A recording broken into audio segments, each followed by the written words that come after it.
Axirət zamanda düşmən çoxdur. Bu əqidə ilə düşmənçilik eləyənlər çoxdur. İmam Hüseyni düşüncəsini, İmam Hüseynin karvanını, İmam Hüseynin məktəbini oxlayanlar daha çoxdur bu zamanda.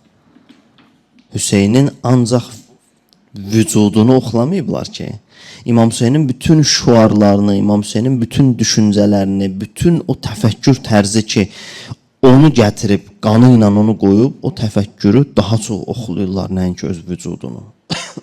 Vücudunu bir dəfə oxladılar. Amma düşüncə tərzini hər zamanda oxlayırlar. Hər söhbət eləyən, hər dərs verən gərək qəlbivi oğurlamasın, düşüncəvi, zehniyyətivi oğurlamasın. Bugün bu qəşəng danışır, yaxşı danışır. Hər yaxşı danışan insanda yaxşı düşüncələr formalaşdırmır. Bəzi söhbətlər var, zahirən insana çox cazibəli gəlir. Amma bugün hiss eləmirsən, əslində bu söhbət insanda nəyin təməlini qoyur? Azad olaq, sərbəst olaq. Belə məsələlər gətirir, bir də görsən elə fəsadlara çıxardır.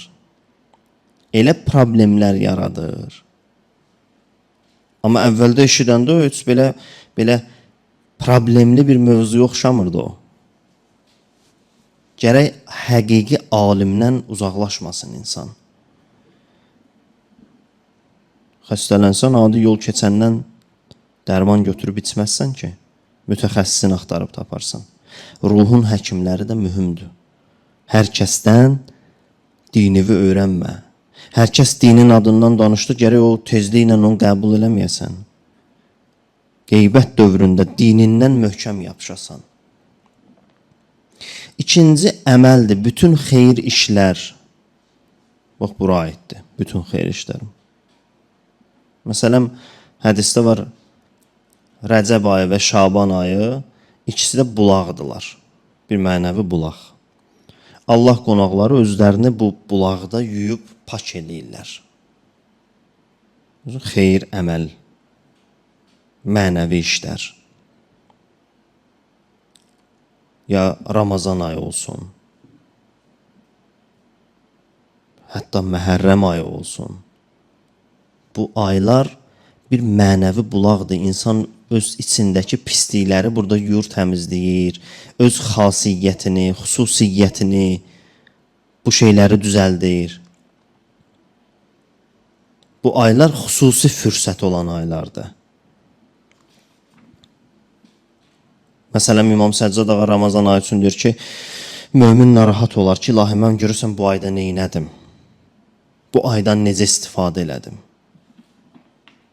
Məsələn, Məhərrəm ayıdır, insan bir narahatlığı olmalıdır ki, axı bu məhdud günlərdir, məhdud zamandır. Görürsən, mən bu məhdud zamanın içində yaxşı bəhrələnə bildim, lazım olan qədər bəhrələnə bildim, lazım olan qədər faydalandım buradan.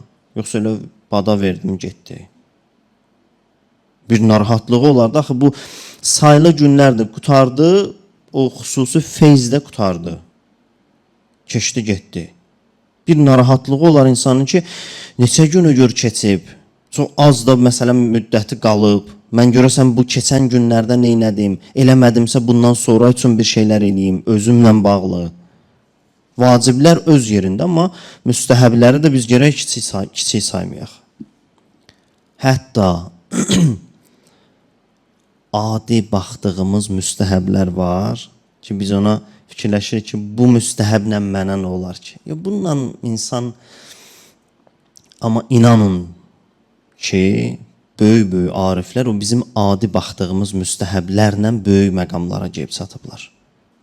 Biz elə bilirik, onlar belə qeyri-adi bir iş görüblər. Düzdür, onlar zikirləri, nəfsləri ilə mübarizələri, bunların hamısı olub.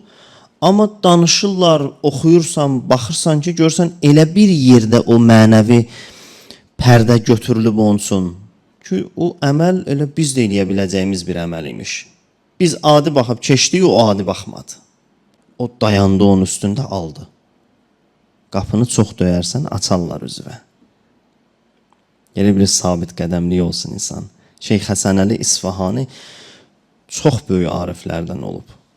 Ondan soruşdular ki, necə oldu sən bu məqama çatdın?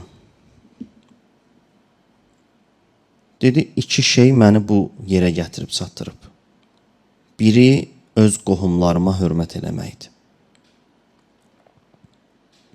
Bizdən soruşsan ki, Şeyx Həsən Əli kimi bir məqama çatmaq üçün nə lazımdır? Biz yəqin ki, ancaq dua fikirləşərdik. Gecə ağlamaq, nalə eləmək, ziyarət, başqa şeylər deyərdi. O deyir, yox, mən öz qohumlarıma hörmət eləmək məni bu məqama çatdırdı. Bir də düyün açmaq. İkisi də biz eləyə biləcəyimiz şeydir. İnsanların çətinliklərini həll eləməyə çalışasan. Bir qəlbi sevindirəsən. Bir qəlbi xoşbəxt eləyəsən. Birinin bir çətinliyi var, onu həll eləməyə çalışasan. Ona mənəvi dəstək olmağa çalışasan. İnsanların yükünü yüngülləşdirməyə xidmət eləyəsən. İnsanlara faydalı olasan.